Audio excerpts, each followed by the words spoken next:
Voici le nouveau visage de la diplomatie chinoise. Qin Gang, ancien ambassadeur de Chine aux États-Unis, nommé ministre des Affaires étrangères.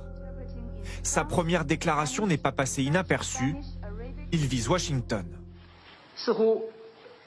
Il semble qu'il y ait une main invisible qui pousse à la prolongation et à l'escalade du conflit, en utilisant la crise ukrainienne pour servir certains agendas géopolitiques.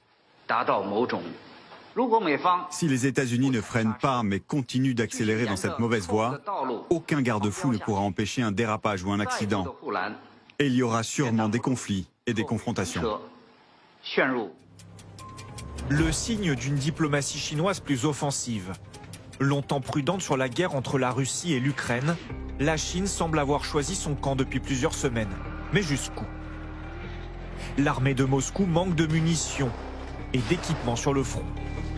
Pékin pourrait lui fournir ce soutien militaire. C'est en tout cas ce que redoutent les États-Unis et des pays occidentaux comme l'Allemagne. Mon message à Pékin est clair. Usez de votre influence à Moscou pour demander le retrait des troupes russes et ne livrez aucune arme à l'agresseur russe. Nous avons très clairement averti la Chine des implications et conséquences de fournir un tel soutien. Nous n'allons pas hésiter, par exemple, à cibler des entreprises ou des particuliers chinois qui enfreignent nos sanctions ou s'engagent à soutenir l'effort de guerre russe. La Chine dément vouloir fournir un soutien militaire à la Russie. Ces nouvelles sanctions américaines s'ajouteraient à une longue liste commencée en 2018. Représailles économiques contre des entreprises de télécommunications, de semi-conducteurs ou encore personnalités chinoises visées pour atteinte aux droits de l'homme. Une batterie de sanctions dénoncée par le président Xi Jinping hier. Des pays occidentaux menés par les États-Unis ont mis en œuvre une politique d'endiguement, d'encerclement et de répression contre la Chine. En attendant, la Chine et ses entreprises profitent des sanctions contre la Russie. Elles comblent le vide laissé par les groupes occidentaux qui ont quitté le pays. Secteur automobile, agroalimentaire ou encore high-tech. 95% des téléphones vendus en Russie sont maintenant chinois. La Chine développe de nouveaux partenariats économiques également avec la Biélorussie.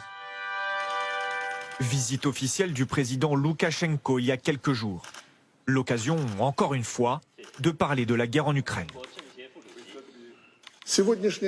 La réunion d'aujourd'hui se déroule à un moment très difficile, qui appelle des approches nouvelles et peu orthodoxes, et des décisions politiques responsables.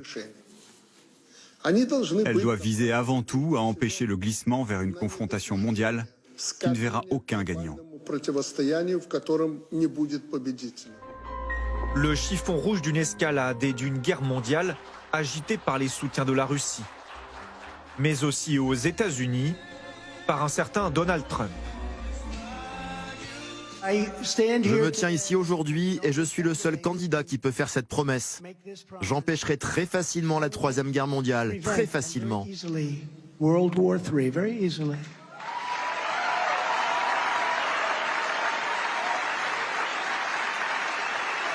Et d'ailleurs, sans moi, vous allez la voir. La Chine, elle, annonce une hausse de plus de 7% de son budget militaire pour cette année. Pour la première fois, le nombre d'avions de chasse chinois dernière génération pourrait dépasser celui des États-Unis.